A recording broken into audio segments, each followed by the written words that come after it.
nampiantrano seo hafakely kosa ny tetsy amin'ny efitrano malalaky ny Amfideg sa ankatso tamin'ity androany ity.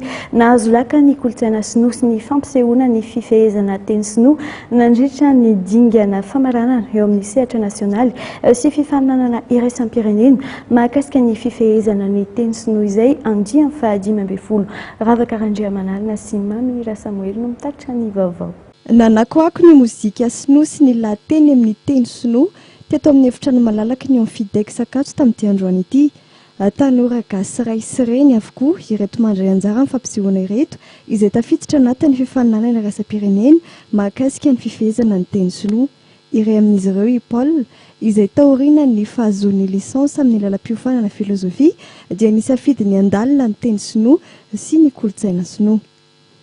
Ireo roapolo mianadahy mendrika indrindra tamin'ireo renivohim-paritany teo aloha miisa 5 manerana ny nosy nanaovana fifaninanana ireto nampiseho talenta ireto.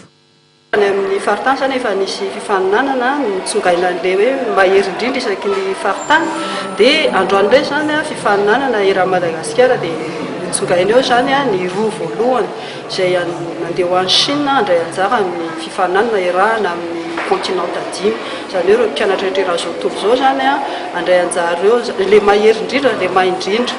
Ny tanora malagasy dia mora mahafehy kokoa ny teny sinoa raha mitamin'ny ireo firenena hafa aty Afrika liana amin'ny kolotsaina sinoa. Ho fampirisihana azy ireo indrindra no nahatonga ny mahasoavon'ny Chine eto Madagasikara nanolotra vatsim-pianarana fankahirezana. Le vatsim-pianarana omen'ny ambassade Chine io dia ohatran'ny hoe fankahirezana an'ireo tanora malagasy zany hoe liana amin'ny fianarana ny teny sinoa sy ny kolotsaina sinoa. Ato amin'ny Institut Confucius koa moa zany misy bourse karazany anankiray koa ilay omen'ny foibe anay any Chine. Isan-taona misy eo amin'ny 3 eo zany mahazo vatsim-pianarana mba ahafahany makany Chine. Fa ilay vatsim-pianarana androany dia tena vatsim-pianarana omenitra ny mahasoivoan'ny Chine zany eto Madagasikara. Lela voly izy io tentina $303 amerikana.